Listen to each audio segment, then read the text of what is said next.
Swadika, good evening and welcome to Thai PBS World Tonight. I'm Hatay Tashikitiranan. And I'm Nabunag, and we'll begin tonight with the preparation ahead of Thailand's full reopening to international travelers. And recently, Suvarnabhumi Airport has conducted drills to test its readiness to cope with the arrival of foreign tourists on next Monday, November 1st. So the drill involved 150 people pretending to be tourists arriving from Germany to establish how long it will take for each passenger to disembark, go through thermal sensors, process documentation, pass immigration and customs checks, and leave the airport. The airport's director said that the average time to complete the entire process should be about 25 minutes. And the airport has also formulated guidelines for arriving passengers after their disembarkation. So first of all, passengers will be divided into those with a certificate of entry or COE and those with the Thailand pass. So they will have to go through a temperature check with anyone over 37.3 degrees being separated for more health checks. The remaining passengers will go directly to the immigration checkpoints, baggage reclaim, and customs checks before meeting officials in the arrival hall prior to heading to their hotels, which must have been booked in advance. It is said that the airport is 100% ready with 80 flights due to land on Monday, the first being from Japan's Narita Airport, expected to land around midnight. And according to the Department of Consular Affairs, arriving passengers are divided into those from 46 low-risk departure points who don't need to be quarantined if they are fully inoculated with recognized vaccines, have produced a negative COVID-19 test results within the 72 hours before departure, and have 50,000 US dollars for health insurance coverage. Apart from the first group, the second group are passengers from other countries entering the 17 sandbox provinces for a minimum of 7 days without being quarantined at their hotels. They will be required to take an initial RT-PCR test at their hotel and a second on the 7th day of their stay. And those who do not meet the conditions set for the first two groups are required to isolate themselves at their hotels for 10 days, during which they will undergo RT-PCR tests before being able to venture out. And meanwhile, the Ministry of Foreign Affairs spokesperson Tani Sangrat explained that Thailand Pass is a registration system via the website tp.consular.go.th. Let me repeat, tp.consular.go.th for travel to Thailand, which is this Thailand Pass intended to replace COEs on November 1st to reduce the paperwork. He said, however, that tourists still need to apply for a visa and go through visa checks. And during this transition period from COE to Thailand Pass, the Thai embassies and consular offices abroad will continue to issue COEs via the website coethailand.mfa.go.th until November 1st. So COEs issued prior to November 1st are still valid, so don't worry at all because they can still be used without you having to apply for Thailand Pass again. So we can see that the Suvarnabhumi Airport has been gearing up to prepare for the influx of international travelers on November 1st. So they have been preparing all the guidelines and measures in order to prepare for this reopening. And these are the guidelines we have provided for you in case you are planning to enter Thailand on November 1st or afterwards.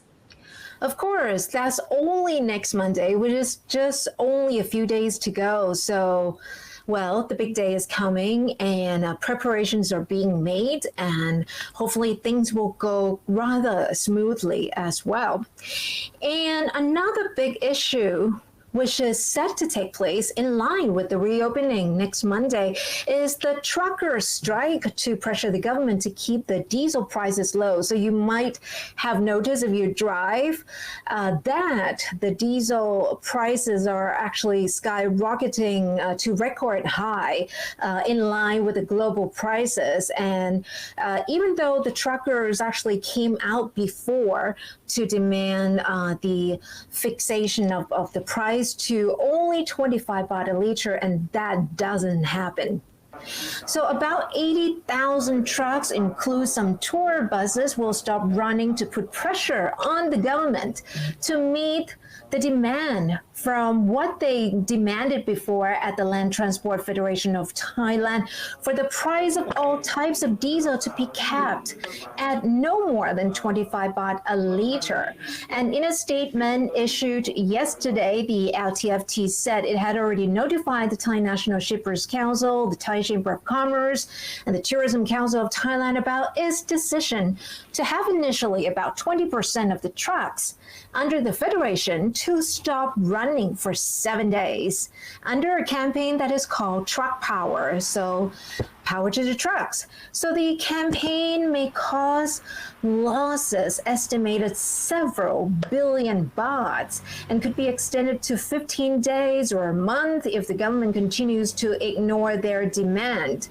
And because the government was instead choosing to cap the diesel prices at 30 baht per liter and introducing more biodiesel as a cheaper alternative instead. The Federation also said that a number of tour bus drivers have decided to join their campaign. So, of course, this will create some sort of disruptions when reopening the country, when we need all those tour buses, because they have received no help from the government during the pandemic. So, of course, they feel that they have been affected greatly due to the absence of tourists. And many of the financial institutions and some experts also commented on this topic as well. One of them is a senior transport expert at the Thailand Development Research Institute, or TDRI, which is the country's economic think tank. He said that the government should not interfere with the oil price mechanism, but should develop a means to help people who are to be affected by the truck drivers' strike. And on the other side of it, Kasikorn Research Center said that the average price of diesel this year is about 26 baht per liter, which is an increase of 15% over the previous year, which has translated into additional production and transportation costs for the business sector, amounting to 76 billion baht, or 1% of production and transportation costs. So we can see why the truck drivers are going on strike on November 1st, because they are not happy with the increase of diesel prices, which definitely affects with their traveling. So as I said before, is one crisis after another. We're still not done, and so not done for some even months and years to come with COVID. But with the global prices of petrol being on sky high, of course, the economy overall is being affected greatly. So this is another serious issue that deserves a lot of attention as well. I mean, you go to petrol stations, you see all the prices being listed, and you go, actually, it's quite shocking. It is definitely shocking because, like, for last week, we may have paid a certain amount to fill up the tanks, but then the other week, the prices has really gone up to a point where we lost a lot of money just for this petrol, only because of the increase of the prices that has been affected from the oil prices from other countries as well. And we're still on the reopening of Thailand. The other event that also coincides with the full reopening to foreign tourists is also the school reopening, where most Thai schools will plan to reopen on November 1st as well. And the Ministry of Education has rolled out a set of guidelines to be followed by schools, their staff, and students if they are to resume on-site classes or a mixture between on-site and online teaching.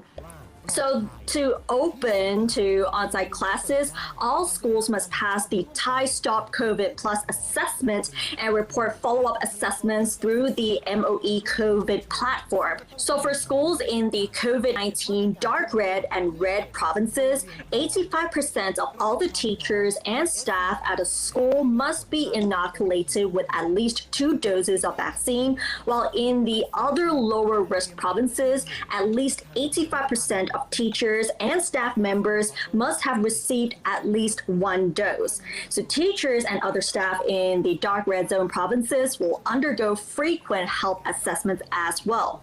As for students in both the dark red and low risk provinces, there is no requirement for vaccinations at the moment, but officials will try to convince them or their parents to allow them to be vaccinated for their own safety and for that of the parents.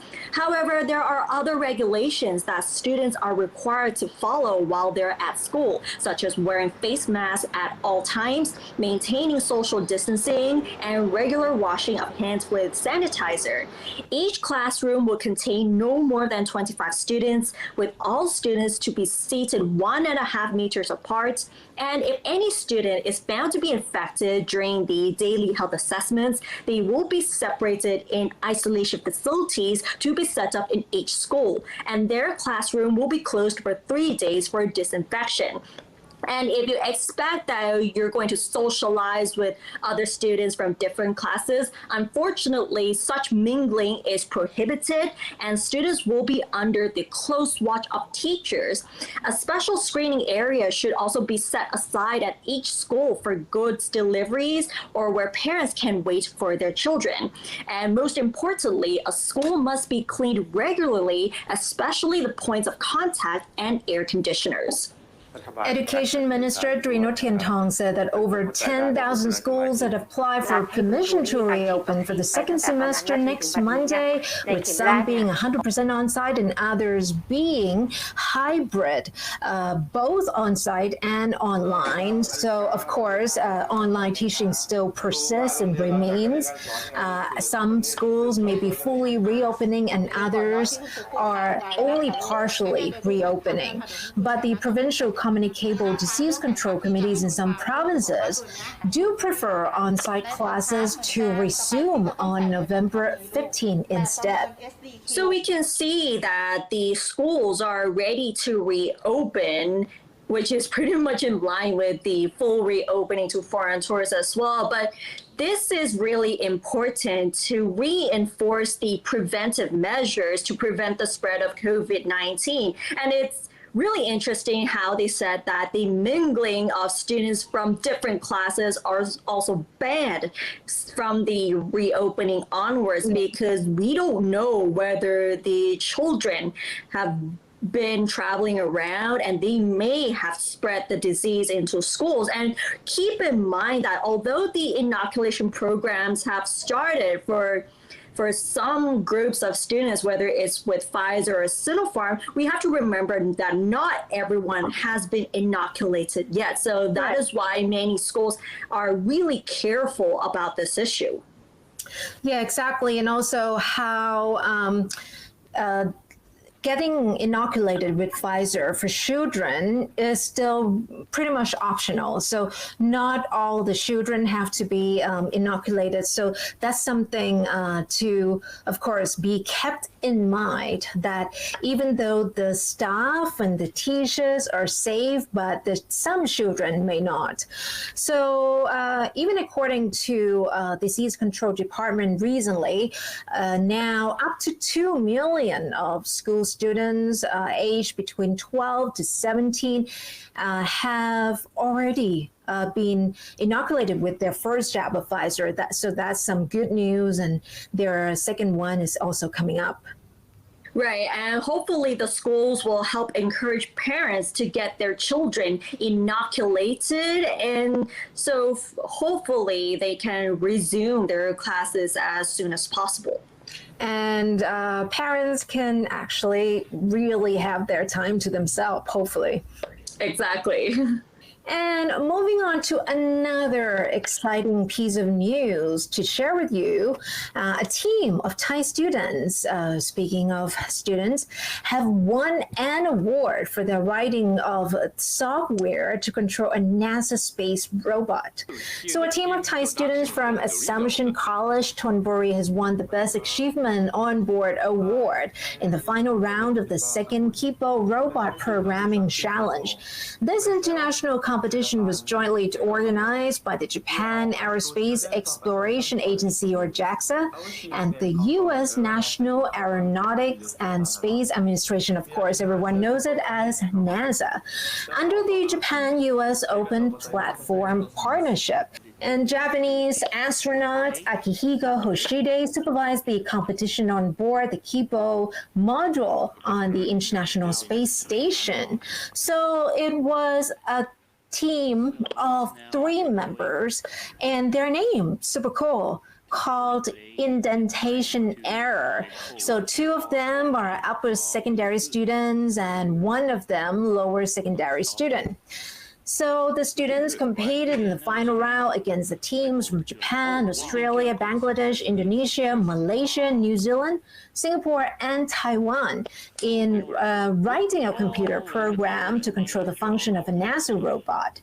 So this team, Indentation Error, beat their competitors by scoring 28.86 points and won the award. So, I mean, this is such great news to see young Thai kids going places, and the world is becoming much more international now, thanks to the internet, all the, technology, social media. So to see them really make it in the international platform is really amazing. Kudos to them. And big congratulations to them as well. And we'll end the program with some updates about the New Year celebrations. So the government, as we've been reporting, that they have promised to invest a big budget to invite 2 global stars, which is the opera singer Andrea Bocelli and, most importantly, Lisa of Blackpink. And if you've been anticipating for Lisa's attendance in the New Year celebrations, unfortunately, it's not really going to happen anymore, because YG Entertainment has responded that she will not be attending the event. After much anticipation whether the Thai K-pop sensation Lalisa Manoban will be attending the New Year countdown in Thailand or not, recently YG Entertainment has issued a statement that Lisa will not be attending the countdown celebrations in Thailand due to prior engagements. However, YG is thankful and highly honored for the invitation and would like to thank you for the support. Later on, the Tourism Authority of Thailand released a statement which says that the TAT Seoul office has been informed by her agency that she's unable to attend the Amazing Thailand Countdown event, and they've acknowledged and respected the decision.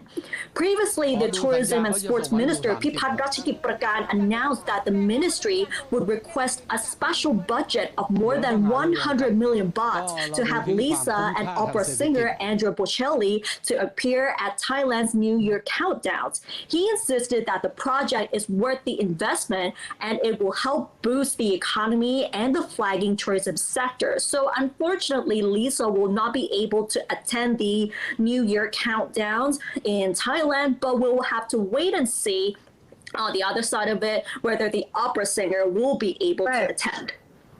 Right. Well, of course, fans would certainly be disappointed, but I've seen some comments from those who are not fans saying that, well, at least maybe we don't really have to spend so much money for her appearance. So, of course, it depends if the opera singer is also coming. And with the comments, many people have said that maybe it's better to use that amount of money to help other people, whether it's the relief for COVID-19 pandemic or even some sort of economic stimulus measures to help people who are suffering right now. But then, although it's very disappointing to hear that Lisa will not be able to make it for the New Year celebrations, but on the other side of it, it's quite expected to hear that that Lisa may not attend. Right. This is something that was kind of already expected of YG Entertainment. Right. Judging by track record of not actually permitting certain artists to also join certain events as well. But anyway, I'm sure fans of Blackpink can find other ways to entertain themselves and celebrate the new year, of course. Right. And with that, we wrap up this edition of Thai PBS World tonight. Do catch us like this every weekday at 7 p.m. for all the top stories, explainers, and of course, our commentaries. And don't forget to follow us on social media as well as our website, thaipbsworld.com, for all the latest updates about Thailand as well as analyses. Thanks for watching, stay safe, and we'll see you tomorrow. สวัสดีค่ะ สวัสดีค่ะ